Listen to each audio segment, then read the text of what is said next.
नमस्कार, जोहार, आदाब, सत श्री अकाल। एग्जाम फाइटर नंबर 1 पे आप सभी का हार्दिक स्वागत है। साथियों, बिहार में असिस्टेंट प्रोफेसर वैकेंसी से जुड़ी हुई कह सकते हैं ये जो बवाल है ना, वो थमने का नाम नहीं ले रहा है।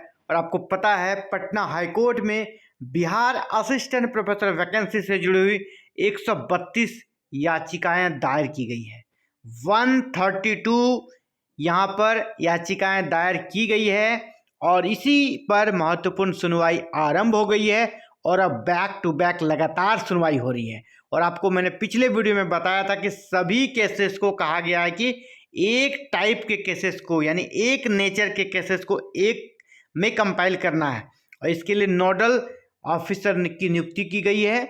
और कहा गया है कि सभी को एक नेचर के केसेस को अलग अलग करके अलग कैटेगरी में बांटकर सभी एडवोकेट जो एक 132 याचिकाकर्ता के एडवोकेट हैं, वो सभी वहाँ पर अपना कह सकते हैं ब्रीफ देंगे। और इसी पर काम आगे बढ़ी और सुनवाई शुरू हो गई है। महत्वपूर्ण सुनवाई हुई और सुनवाई में निश्चित रूप से बीएसएसयू कटघरे में है, बिहार विश्वविद्यालय सेवा आयोग कटघरे में। क्या वह इस वैकेंसी को बचा पाएगा या आयोग इसे रद्द कर देगा, इस पर आप अभी देख समझेंगे, सुनेंगे तो खुद आप ही अपना निर्णय बताएंगे ये वैकेंसी किस ओर जा रही है। साथियों, तो चलिए सबसे पहले यहाँ पर देखिए, दैनिक भास्कर के सौजन्य से मैं इस हाईकोर्ट के महत्वपूर्ण फैसले के बारे में आपको बताने वाला हूँ। हाईकोर्ट ने आयोग से 5 बिंदुओं पर जवाब मांगा। 5 बिंदुओं पर जवाब मांगा, जहाँ 132 केसेस थे, कह सकते हैं कि ये 5 कैटेगरी में बंट गए हैं, क्योंकि बहुत सारे केसेस एक ही सेम इशू को लेकर था, है ना, सेम टाइप सेम नेचर के का जो भी याचिका था उसको कंपाइल करके सभी को मुख्य रूप से 5 कैटेगरी में बांटा और इन्हीं 5 बिंदुओं पर जवाब मांगा है। अगली सुनवाई 23 फरवरी को निर्धारित की गई, यानी अब सुनवाई जो है ना लगातार हो रही है, डेट भी नज़दीक दिया जा रहा है, यानी निर्णय आपका बहुत जल्द आएगा। तो चलिए देखते हैं, बिहार राज्य विश्वविद्यालय सेवा आयोग की ओर से की गई नियुक्तियों में कथित अनियमितताओं को लेकर दायर याचिकाओं पर पटना हाईकोर्ट में मंगलवार को सुनवाई हुई, यानी कल ही सुनवाई हुई। न्यायालय ने मामले को गंभीर मानते हुए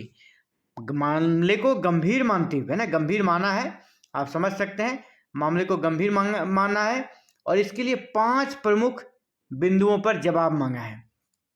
स्पष्ट जवाब देने का निर्देश दिया और जवाब बिल्कुल क्लियर कट। अगली सुनवाई 23 फरवरी को तारीख तय की गई है। कोर्ट ने रिसर्च पेपर के लिए दिए गए, पहला देखिए, रिसर्च पेपर के लिए दिए गए अंकों में अनियमितता से जुड़े मामलों को एक साथ रखा। पहला हो गया रिसर्च पेपर वाला इशू। आरोप है कि कुछ अभ्यर्थियों को नियम से अधिक अंक देकर लाभ पहुंचाया गया है और कुछ को कम अंक देकर उसे बाहर किया गया है। वहीं राष्ट्रीय और अंतर्राष्ट्रीय पुरस्कार के आधार पर दिए गए अंकों में भी पारदर्शिता नहीं बरती गई है, यह बात भी सामने आई है। तो पहला हो गया कौन सा इशू, पहला हो गया आपका यहाँ पर सबसे जरूरी है रिसर्च पब्लिकेशन, दूसरा अवार्ड। तीसरा जो बिंदु है वह फर्जी एक्सपीरियंस सर्टिफिकेट, और सबसे महत्वपूर्ण बिंदु है यहाँ पर फर्जी अनुभव प्रमाण के आधार पर नियुक्तियाँ दे दी गई है। इस पर भी तीसरी कह सकते हैं जो तीसरा बिंदु था, इस पर जवाब मांगा गया है और यहाँ पर कहा गया कि समुचित जांच किए बिना उनको नियुक्त कर दिया गया है।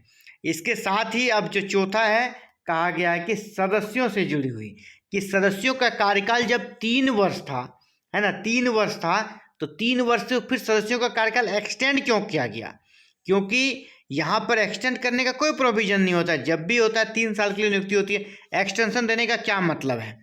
इसके अलावा जो 5वां है, आरक्षण रोस्टर का सही तरीके से पालन नहीं किया गया। तो इन 5 महत्वपूर्ण बिंदुओं पर जवाब मांगा गया, क्योंकि अधिकतर जितने भी केसेस थे, जितने भी याचिका यहाँ पर लगाई गई थी, सब में इन 5 में से ही किसी न किसी से उनका संबंध था, इसलिए सबको कंपाइल करके यहाँ पर एक किया गया है और 5 कैटेगरी में बांटा है, इसका जवाब मांगा है। अभी असिस्टेंट प्रोफेसर की बहाली में गड़बड़ी के आरोप नोडल अधिकारी ने हाईकोर्ट में पेश किया। अब जो नोडल अधिकारी हैं उन्होंने हाईकोर्ट में सारी चीज़ें पेश करी, कहा कि 132 एडवोकेट आकर क्या करेंगे ना, और ये जो है ना, इन्होंने सबसे बड़ा जो नोडल अधिकारी ने जो मुद्दा उठाया कि चयन समिति 3 साल के लिए बाद बनाए रखना अनुचित, आयोग ने ऐसा कर गलत किया। सबसे बड़ा इसने ब्लेम जो लगाया है कि चयन समिति को ही कह दिया कि 3 साल के बाद इनको क्यों एक्सटेंशन मिला, क्या ऐसा जरूरी था कि यही लोग फिर से बनकर आ गए, जबकि यहाँ पर आयोग पर बहुत प्रकार के आरोप भी लगे हैं।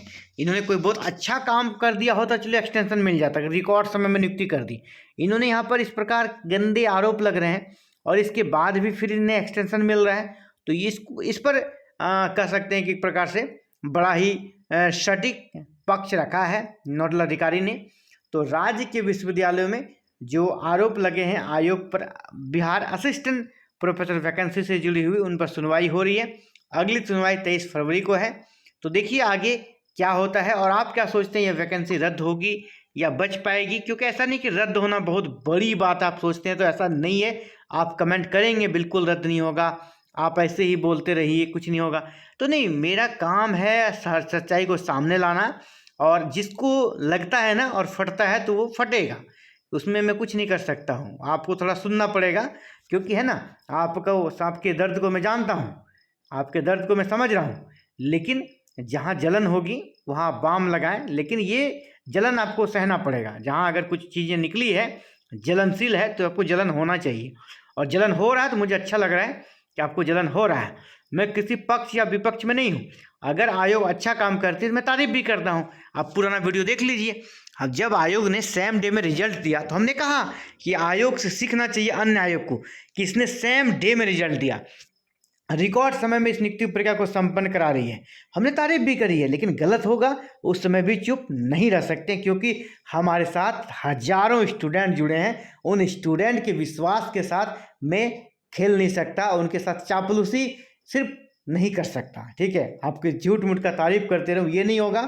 बस एग्जाम फाइटर नंबर 1 पे आवाज़ उठती है, गलत है तो उठेगी, अच्छा काम होगा तो तारीफ भी मिलेगी, इसमें कोई दिक्कत नहीं है। ठीक है, और हाँ, ये वैकेंसी रद्द नहीं होगी या होगी इसमें मेरा पर्सनल कुछ नहीं है, लेकिन मैं स्टूडेंट की आवाज़ उठाता हूँ।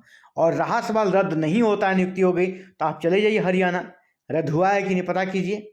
ठीक है, यूपी में एग्जाम हुआ था, उसे रद्द किया कि नहीं, आप देख लीजिए। तो ये सब, चलिए आगे जो भी होता है, खैर आप जो सोचते हैं अपने कमेंट जरूर रखिए। आप पॉजिटिव नेगेटिव जो भी रखेंगे आपका वेलकम है।